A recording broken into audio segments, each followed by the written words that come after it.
Well, Pitt gets a 45-24 victory over Rhode Island. It wasn't the best game. It was no New Hampshire game from last year, but I'll tell you why you shouldn't panic or even really react to this game. And the one thing I might be slightly concerned about, but then I'll also talk about why, when scanning around the ACC, this is actually a pretty good performance. It's all coming up today on this episode of Locked On Pitt.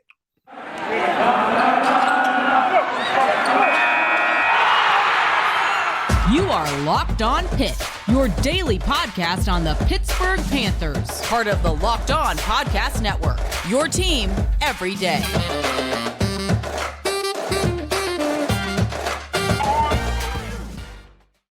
Folks, welcome back to Locked On Pitt. We're talking Pitt's victory over Rhode Island today. It was an interesting victory. It wasn't a overwhelmingly dominant one. It was a comfortable one, but not like the 32.5 spread that you saw, right? Like, this was not a shellacking. This was not the New Hampshire 77-7 win from a year ago. That it was not. But it was certainly a comfortable win. And then, I saw people overreacting to this about how this played out. And folks, calm down. Calm down. I'm telling you, trust me, this game was not that serious. And I want to let you know that because it's extremely important to note that Pitt really didn't try in this game. And I mean that very, very specifically.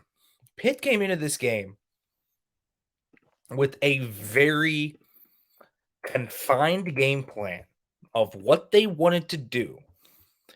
And man, they weren't going away from it. They wanted to run the football. They wanted to work their screen game. They wanted to protect Keaton Slovis. Maybe here and there take a shot playoff play action.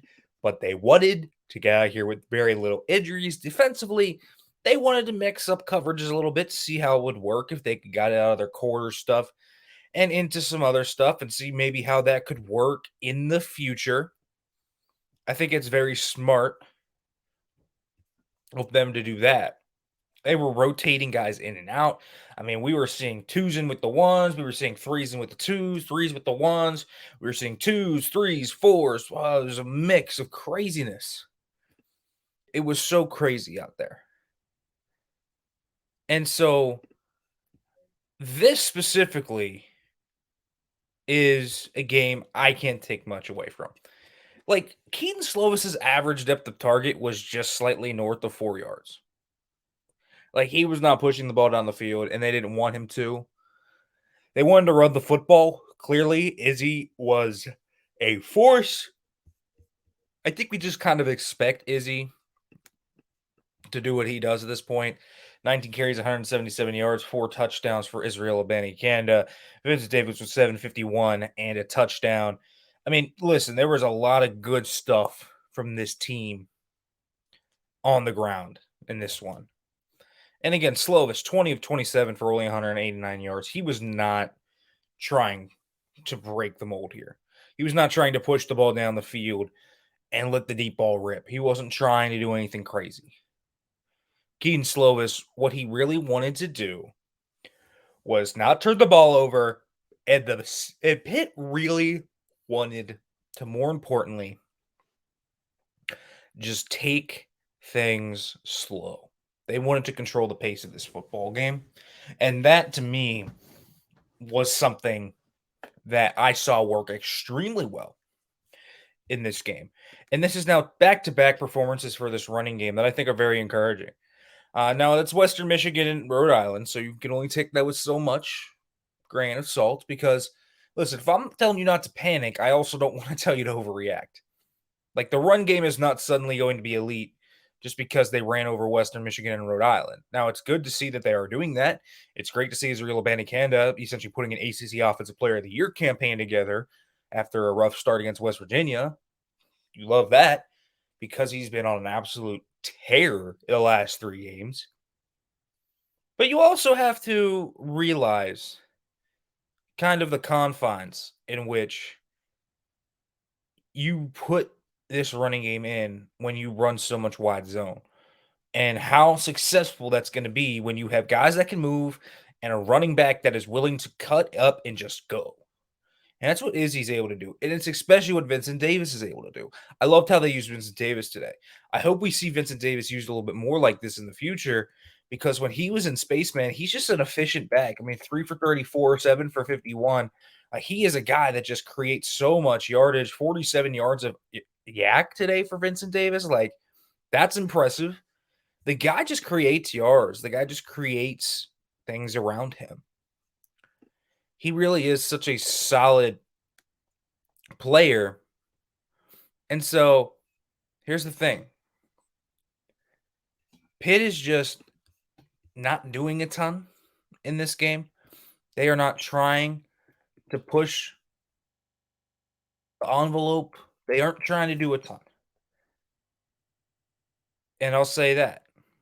I think that's exactly why you have to look at how Pitt game plan today. Their game plan was conservative. Their game plan was to test their screen game that they hadn't tried out much in the first 3 games. Clearly, to me, they want to get it in somewhat. Like, these games are a cool-down game for Pitt. After 3 intense matchups, that Western Michigan game wasn't supposed to be as intense, but it was because you lost your top 2 quarterbacks. You want to cool things down, and they did. And again, offensively, I thought they were fine. I thought they played pretty well, actually, offensively, within the style they wanted to, with how run heavy they were and how much they wanted to just throw the screens and essentially keep it in that little box of plays. And then every now and then they would trick it up a little bit, but they didn't do it much. I thought they did a really good job, actually, of executing their offensive game plan. Very efficient running the ball. I thought Jake Cradle looks great at center. I thought that's been a really nice thing to see. Losing Owen Drexel sucks, but Gabe Hoy was back in this game. I thought he looked pretty good. So that's been good to see, though. Jake Cradle looks great at center. He looks phenomenal. And so this running game has had some almost rejuvenation of sorts with him back there snapping the ball. Hasn't had any bad snaps. And like, that's the thing that I always get scared of, actually. When you throw in a new center, it's not necessarily as much about, say, oh, Pitt is going to not be able to run the ball because the center know it, or he'll have pass pro issues. I mean, that could be a thing, but it's actually just the snap itself. Like, is he going to be able to snap the ball accurately in shotgun, pistol, under center? Is that all going to be good? Is the snap? Is the center quarterback exchange going to be clean? And that's where they have. And I thought that's been a good thing as well. I thought the offense played well in this game. For what the style they thought they were. I'm not making any big sweeping generalizations. I see some people calling out for Keaton Slovis. Keaton Slovis was fine in this game. He did exactly what was asked of him. They didn't want to do anything crazy. And yeah, they did dial up some deep shots, and he just didn't take them because they weren't open. He just took the check down, and it was a smart play. So I think Pitt kept him in a box today to kind of protect him. I thought that was actually smart, of course. Try not to get Keaton Slovis injured before Georgia Tech next week. So I think that they did a nice job, actually, on this game plan, executing it. They blocked the screens pretty well for the most of the day. Their playmakers created things in space. I thought Izzy was great. I thought the run blocking was great. But I want to talk about the one concern I have, and it's on the defensive side of the football. But first, folks, I want to let you know about Underdog Fantasy, because this episode is brought to you by Underdog Fantasy, the easiest place to spice up college football season. There's an emphasis on easy to get started, and folks, it's easy to play while you are watching Pitt play. So, folks, all you have to do is in the pick'em, you can like someone. For example, let's say you like Keaton Slovis, and his over-under is 250 yards in this game against Georgia Tech next week, for example. So you can go down and get that.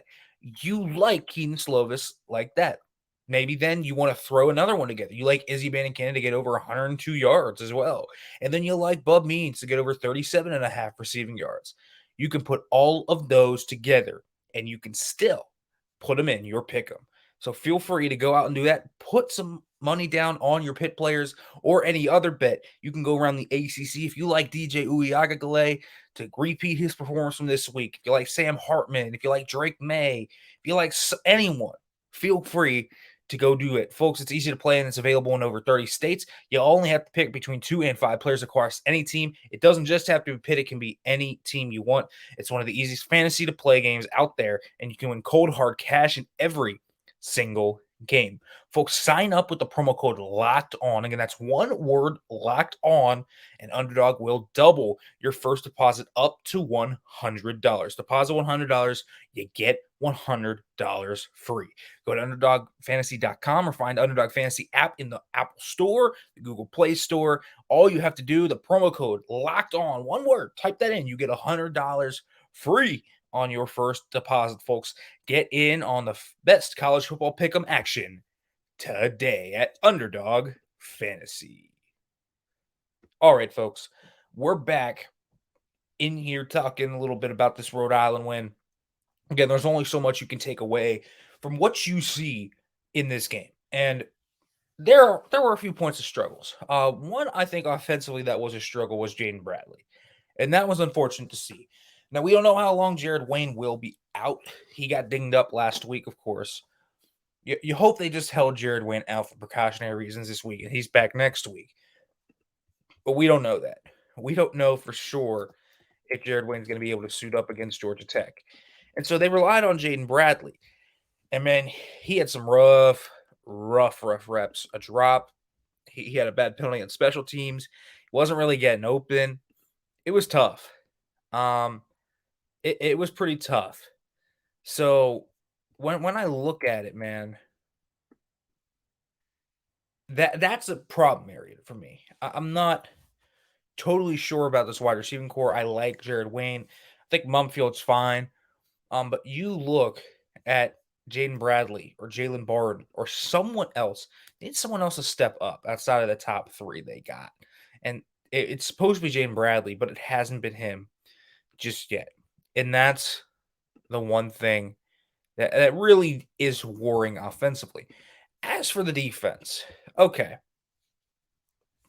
This D-line, man, didn't play that well in this one. Sean Fitzsimmons got a sack, which was nice to see in terms of the young guys. They're rotating a lot on defense. So it's tough to put any concrete details into the defense because, yeah, they gave up 24 points, but a lot of those points weren't on the first team. So I'm not going to put that on the main defense because it's not like it was the first team defense getting beat. It was lots of second teamers, third teamers, fourth teamers. So let's keep it real here. Bam Brema was the starter across from John Morgan. Pitt was missing 4 of their top 5 DNs, Deion Hayes, Nate Temple, Habakkuk Baldonado, and Des Alexander. All did not play. Now, Des and Haba were dressed, so maybe they can play next week. That's probably the hope with what Narduzzi and company are hoping. They're hoping that these guys can suit up next week, keep them healthy for ACC play. You hit the long run, and that's really where you put things into gear. And so you'll have these guys back. Now, I think Hayes and Temple are out for an extended period of time, but I think if you have Morgan, Alexander, Baldonado, and then you have Brema, and who else with that, Nakai Johnson, whatever, I think you'll be okay. You look interior-wise. Man, COLLEGEto had a really good game against Sean Fitzsimmons, had a really nice play. I think David Green's had a pretty good game. The D-line, though, hasn't completely been up to stuff. Some of that's injuries, but some of that is definitely an underperformance and a little bit of a disappointment. The secondary, I thought they were fine. Man, AJ Woods definitely needs to improve a little bit. I've been a little worried about it. Sometimes I chalk it up to Deuce's scheme. And I feel like you have to chalk it up to Deuce's scheme sometimes. Just because, man, there's no doubt about it. Putting your guys in quarters coverage with no help on the outside is a tough ask. But sometimes he's just not in phase. He's got some sloppy punches up front. His feet are a little bit crazy at times. So he can get a little bit beat because of those things. And also at the catch point, I do feel like that's an area he needs to improve upon. It's not even just getting your head around. I know people harp on that, but it's tough to do in the scheme that they run. It's more so being more competitive at the catch point for me. So I would like to see that, but that's not what I'm worried about. I'm worried about this linebacking core and their communication. That was the one confusing thing I saw today that we hadn't seen really all year. I mean, we've seen the linebacking core have issues, but blatantly there were at least 4, 5, 6 miscommunications I saw in this game. The first rushing touchdown, someone completely just missed the backside beat gap. I mean, no one was there. That's not how that fit's supposed to be run up. It wasn't even like it was super well blocked. They were just out of the fit. And so they go for a 60-plus yard rushing touchdown. Like, that can't happen. That's an easy thing to fix. Big play that leads to the second touchdown. Massive slant over the middle. No one's around it. Where are the linebackers? They're doubling the guy in the flat. Why are they doing that? The final touchdown, guys running wide open up the seam. Where are the linebackers? Why are they doubling the hook? There was a 2nd and 15 where where Rhode Island ran a sprint out, and there were two guys, the corner and the linebacker and the flat, and the guy's wide open at the second level like it's 13 yards. That's a miscommunication. I saw so many miscommunications from the linebackers today. The linebackers, man, you got to communicate better. And I get it. They were switching in and out. I saw 3 or 4 different units of linebackers today. But, man, that's concerning. This linebacker group hasn't really played that well this year. And that's been something that's been unfortunate because you were hoping that the guys that they had thrown into everything would mesh together and create something really well. It just hasn't happened yet. And that's the thing. And one of the things that I know, it's tough because I like Bengali Kamara a lot. I love him coming into the year. Man, I made a whole episode talking about how this guy was going to be a star. But here's the thing.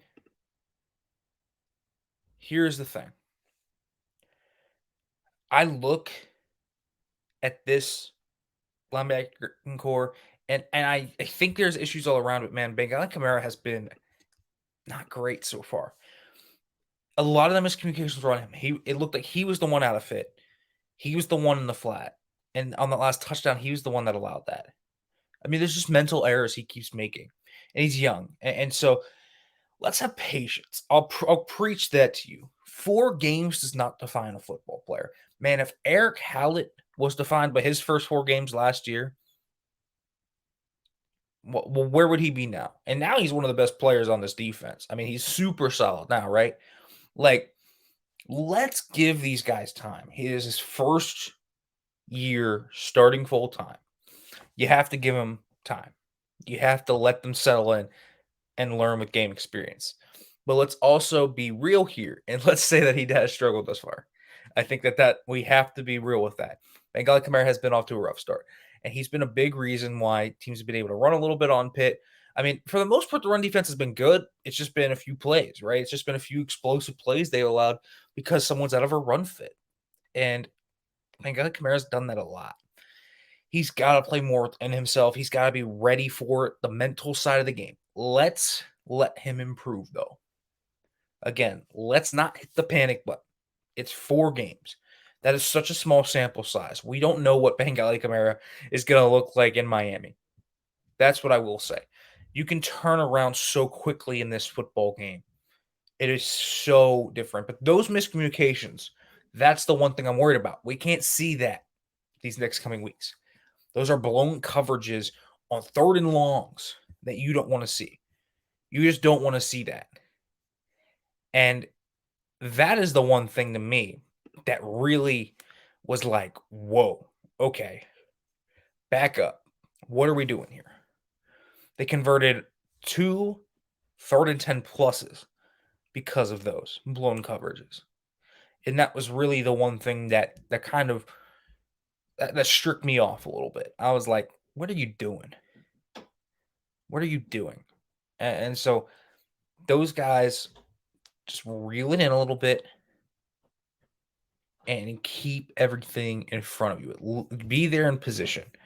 It's hard enough to defend in position as is. Don't get out of position to make it even worse. All right. I want to talk about moving forward, what we can see from this offense and really just why you shouldn't overreact even more to the overall game plan. But first, we'll go to a quick break.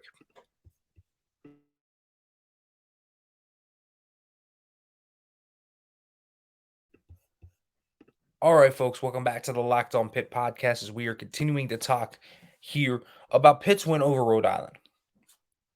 So we've covered a little bit the defense, the offense. Let's head to special teams because eventful day in this arena. With MJ Devonshire having a punt return touchdown, I think Pitt has found their punt returner. Now, there were other times where I was like, whoa, what's MJ doing? Running backwards, taking one like nearly out of bounds. Like, what is he doing on those plays? I don't know. There are some plays where I look at MJ Devonshire and I was like, whoa. But there's no doubt he's dynamic. And they haven't had any dynamism out of that group. He's clearly got to be the guy moving forward. He has to be. So that's your punt returner. Then Ben Sauls gets hurt on that roughing call. Caleb Junko gets the onside kick. Great moment, by the way. Love seeing kickers get their own onside kick. But if Sauls is hurt moving forward, man, you got to imagine you see Scart. So we'll see how that works out. That could change the range. Could be more accurate. There's a lot of different moving parts with that on special teams. But let's talk about this game in totality. The game plan was clear. And I mean this broadly. Let's get out of Dodge. Let's use it as a scrimmage to experiment with some things. And let's not try to do too much. Pitt did not want to show that much. They didn't pull out a ton of stuff. They tried a few little new things, see how it would work. Do all of that cool stuff. They just ran with it a little bit. But they didn't want to do anything crazy. And that became very clear to me right away. Frank Cignetti did not want to open up much of this passing game at all. I mean, they only attempted 2 passes of more than 15 or more yards for the whole game. So they weren't trying to push this ball down the field. And I can't really blame them. Again, protect Keaton Slovis in this game. Let's not get him rocked. He just came back from a concussion. Stay conservative. But you now move forward. You're going to open up that game. This offense is not going to be like this moving forward. I think some people overreacted thinking would be. No, folks. It's not going to be 30 times to Izzy every game either. Frank Cignetti is neither a run-centric nor a pass-centric coach. He is a matchup-based coach. There are coaches that are run-based or pass-based. Mark Whipple was a pass-heavy coach, for example. Sean Watson is a run-heavy offensive coordinator. Now, those aren't the best examples. They're good in both arenas, right? They're good OCs in both arenas. Let's talk about good run offensive coordinators. Greg Roman for the Baltimore Ravens has built the entire thing around Lamar Jackson. They are consistently productive in their rushing attack. If you want to also talk about a coach that bases his passing game off his rushing game, Kyle Shanahan. That is what you're talking about there. But then if you want to go to the opposite side and talk about a pass-centric offensive coordinator that's really good in the NFL, for example, let's talk about Andy Reid, someone like that. If you want to go college example, let's go to Lincoln Riley, right? Someone like this. These guys are good. Robert Anai, like guys like that are really good offensive coordinators. Then there's kind of this wild card where you're a matchup-based offensive coordinator. That's what Pitt has right now. That's what Frank Cignetti is. Remember the game plan against Tennessee, right? It was just to air this football out. I mean, they were not running the football all that much. They went shotgun, they spread them out, and they threw it.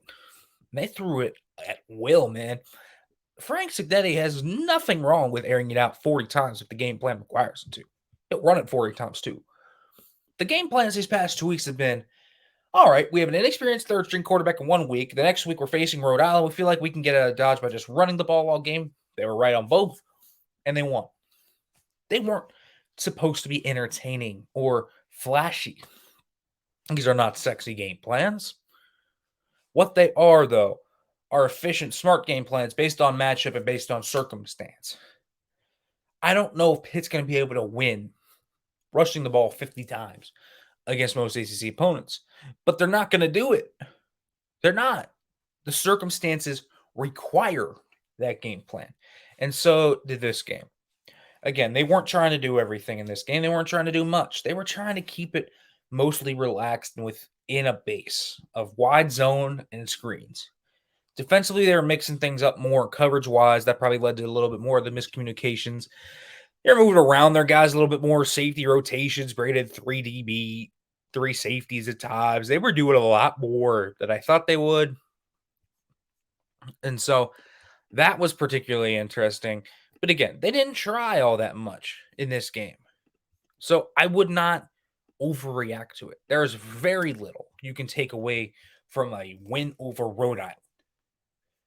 So I would not overreact to much you saw in this game. Again, the only thing I'm worried about is those miscommunications at the second level, because that's a fundamental basic part of football. You got to have it, but it could be related to the second and the third stringers playing together, the first and the second stringers, that just the bleeding together of units. That could definitely be a part of it.